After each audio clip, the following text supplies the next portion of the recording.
Surat Petrus yang kedua. Dari Simon Petrus, hamba dan rasul Yesus Kristus, kepada mereka yang bersama-sama dengan kami memperoleh iman oleh karena keadilan Allah dan Juru Selamat kita, Yesus Kristus. Kasih karunia dan damai sejahtera melimpahi kamu oleh pengenalan akan Allah dan akan Yesus Tuhan kita.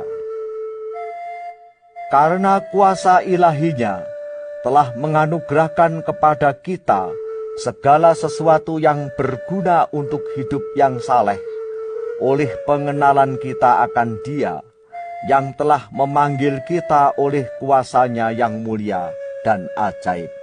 Dengan jalan itu, Ia telah menganugerahkan kepada kita janji-janji yang berharga dan yang sangat besar, supaya olehnya kamu boleh mengambil bagian dalam kodrat ilahi dan luput dari hawa nafsu duniawi yang membinasakan dunia.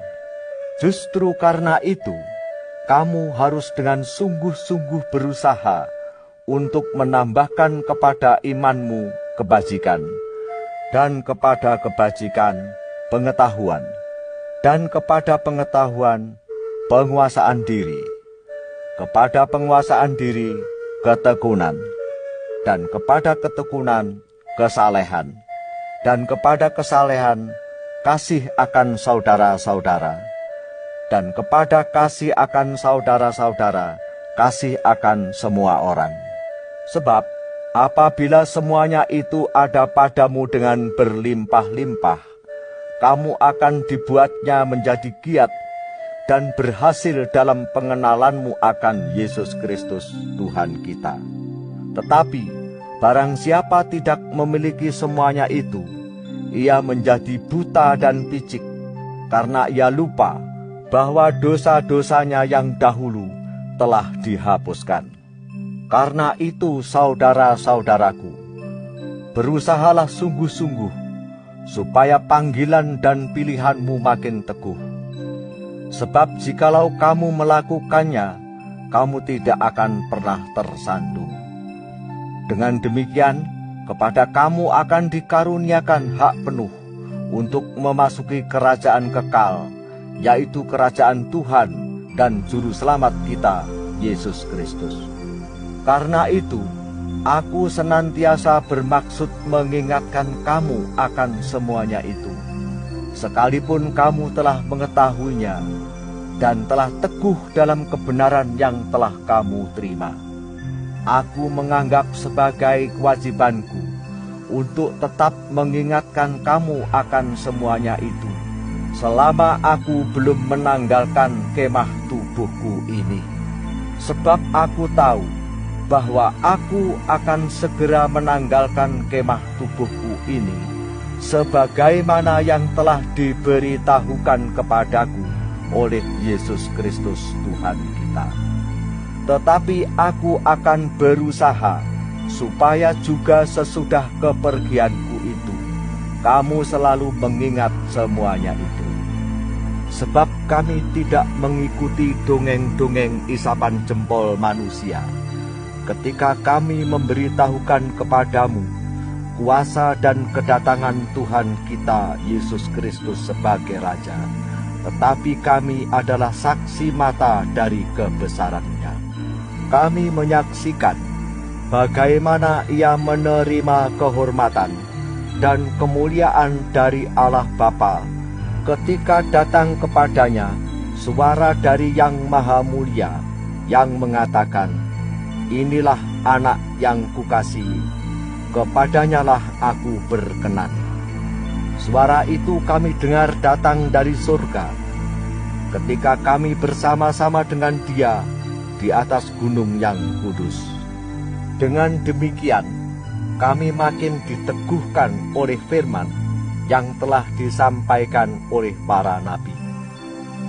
Alangkah baiknya kalau kamu memperhatikannya sama seperti memperhatikan pelita yang bercahaya di tempat yang gelap sampai fajar menyingsing, dan bintang timur terbit bersinar di dalam hatimu. Yang terutama harus kamu ketahui, ialah bahwa nubuat-nubuat dalam kitab suci tidak boleh ditafsirkan menurut kehendak sendiri. Sebab tidak pernah nubuat dihasilkan oleh kehendak manusia, tetapi oleh dorongan Roh Kudus, orang-orang berbicara atas nama Allah. Sebagaimana nabi-nabi palsu dahulu tampil di tengah-tengah umat Allah, demikian pula di antara kamu akan ada guru-guru palsu. Mereka akan memasukkan pengajaran-pengajaran sesat yang membinasakan. Bahkan mereka akan menyangkal penguasa yang telah menebus mereka, dan dengan jalan demikian segera mendatangkan kebinasaan atas diri mereka. Banyak orang akan mengikuti cara hidup mereka yang dikuasai hawa nafsu, dan karena mereka, jalan kebenaran akan dihujat. Dan karena serakahnya, guru-guru palsu itu akan berusaha mencari untung dari kamu dengan cerita-cerita isapan jempol mereka. Tetapi untuk perbuatan mereka itu, hukuman telah lama tersedia dan kebinasaan tidak akan tertunda. Sebab, jikalau Allah tidak menyayangkan malaikat-malaikat yang berbuat dosa, tetapi melemparkan mereka ke dalam neraka dan dengan demikian menyerahkannya ke dalam gua-gua yang gelap untuk menyimpan mereka sampai hari penghakiman. Dan jikalau Allah tidak menyayangkan dunia purba, tetapi hanya menyelamatkan Nuh, pemberita kebenaran itu dengan 7 orang lain, ketika ia mendatangkan air bah atas dunia orang-orang yang fasik. Dan jikalau Allah membinasakan kota Sodom dan Gomora dengan api, dan dengan demikian memusnahkannya dan menjadikannya suatu peringatan untuk mereka yang hidup fasik di masa-masa kemudian, tetapi ia menyelamatkan Lot, orang yang benar, yang terus-menerus menderita oleh cara hidup orang-orang yang tak mengenal hukum, dan yang hanya mengikuti hawa nafsu mereka saja. Sebab orang benar ini tinggal di tengah-tengah mereka, dan setiap hari melihat dan mendengar perbuatan-perbuatan mereka yang jahat itu, sehingga jiwanya yang benar itu tersiksa. Maka nyata bahwa Tuhan tahu menyelamatkan orang-orang saleh dari pencobaan, dan tahu menyimpan orang-orang jahat untuk disiksa pada hari penghakiman. Terutama mereka yang menuruti hawa nafsunya karena ingin mencemarkan diri dan yang menghina pemerintahan Allah. Mereka begitu berani dan angkuh, sehingga tidak segan-segan menghujat kemuliaan. Padahal malaikat-malaikat sendiri, yang sekalipun lebih kuat dan lebih berkuasa daripada mereka, tidak memakai kata-kata hujat. Kalau malaikat-malaikat menuntut hukuman atas mereka di hadapan Allah, tetapi mereka itu sama dengan hewan yang tidak berakal, sama dengan binatang yang hanya dilahirkan untuk ditangkap dan dimusnahkan. Mereka menghujat apa yang tidak mereka ketahui, sehingga oleh perbuatan mereka yang jahat, mereka sendiri akan binasa seperti binatang liar, dan akan mengalami nasib yang buruk sebagai upah kejahatan mereka.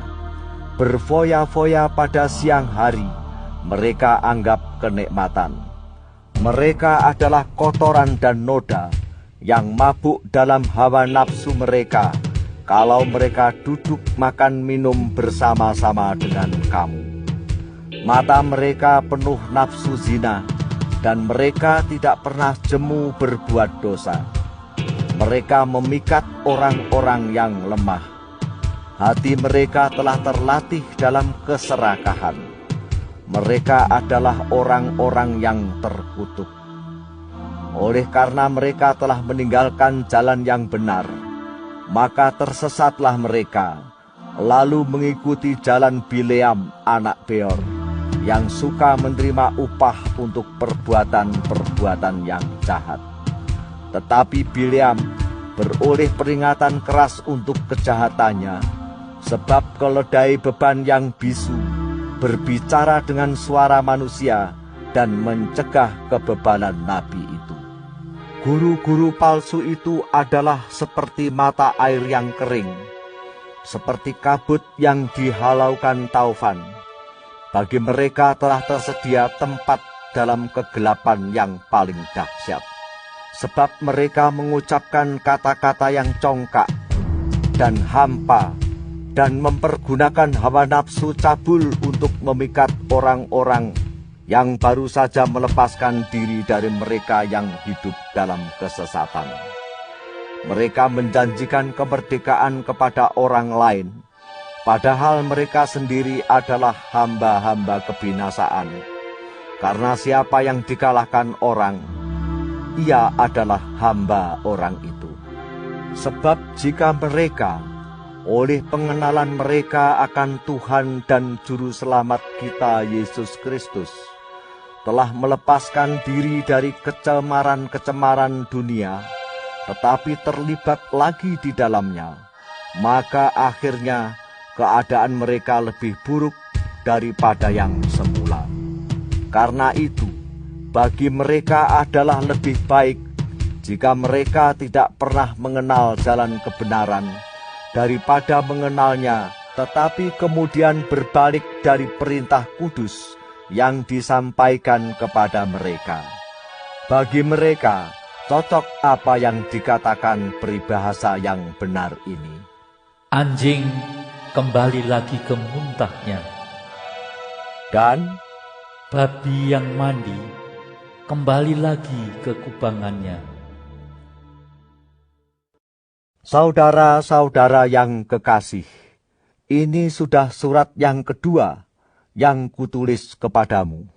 Di dalam kedua surat itu, aku berusaha menghidupkan pengertian yang murni oleh peringatan-peringatan, supaya kamu mengingat akan perkataan yang dahulu telah diucapkan oleh nabi-nabi kudus, dan mengingat akan perintah Tuhan dan Juru Selamat yang telah disampaikan oleh rasul-rasulmu kepadamu. Yang terutama harus kamu ketahui ialah bahwa pada hari-hari zaman akhir akan tampil pengejek-pengejek dengan ejekan-ejekannya, yaitu orang-orang yang hidup menuruti hawa nafsunya. Kata mereka, "Di manakah janji tentang kedatangannya itu? Sebab sejak bapa-bapa leluhur kita meninggal, segala sesuatu tetap seperti semula pada waktu dunia diciptakan."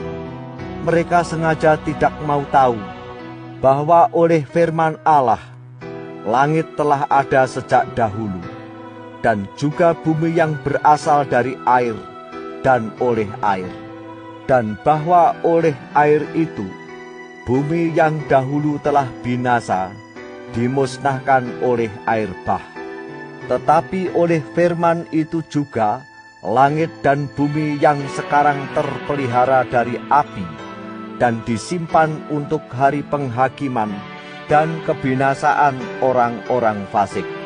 Akan tetapi, saudara-saudaraku yang kekasih, yang satu ini tidak boleh kamu lupakan, yaitu bahwa di hadapan Tuhan, satu hari sama seperti 1000 tahun, dan 1000 tahun sama seperti satu hari. Tuhan tidak lalai menepati janjinya, sekalipun ada orang yang menganggapnya sebagai kelalaian. Tetapi ia sabar terhadap kamu, karena ia menghendaki supaya jangan ada yang binasa, melainkan supaya semua orang berbalik dan bertobat. Tetapi hari Tuhan akan tiba seperti pencuri. Pada hari itu, langit akan lenyap dengan gemuruh yang dahsyat, dan unsur-unsur dunia akan hangus dalam nyala api, dan bumi dan segala yang ada di atasnya akan hilang lenyap. Jadi, jika segala sesuatu ini akan hancur secara demikian, betapa suci dan salehnya kamu harus hidup, yaitu kamu yang menantikan dan mempercepat kedatangan hari Allah. Pada hari itu, langit akan binasa dalam api, dan unsur-unsur dunia akan hancur karena nyalanya. Tetapi sesuai dengan janjinya, kita menantikan langit yang baru dan bumi yang baru, di mana terdapat kebenaran. Sebab itu, saudara-saudaraku yang kekasih, sambil menantikan semuanya ini, kamu harus berusaha supaya kamu kedapatan tak bercacat dan tak bernoda di hadapannya dalam perdamaian dengan Dia. Anggaplah kesabaran Tuhan kita sebagai kesempatan bagimu untuk beroleh selamat, seperti juga Paulus, saudara kita yang kekasih, telah menulis kepadamu menurut hikmat yang dikaruniakan kepadanya. Hal itu dibuatnya dalam semua suratnya, apabila ia berbicara tentang perkara-perkara ini. Dalam surat-suratnya itu, ada hal-hal yang sukar difahami, sehingga orang-orang yang tidak memahaminya dan yang tidak teguh imannya memutarbalikkannya menjadi kebinasaan mereka sendiri, sama seperti yang juga mereka buat dengan tulisan-tulisan yang lain. Tetapi kamu, saudara-saudaraku yang kekasih, kamu telah mengetahui hal ini sebelumnya. Karena itu waspadalah, supaya kamu jangan terseret ke dalam kesesatan orang-orang yang tak mengenal hukum, dan jangan kehilangan peganganmu yang teguh. Tetapi bertumbuhlah dalam kasih karunia, dan dalam pengenalan akan Tuhan dan Juru Selamat kita, Yesus Kristus. Baginya kemuliaan, sekarang dan sampai selama-lamanya.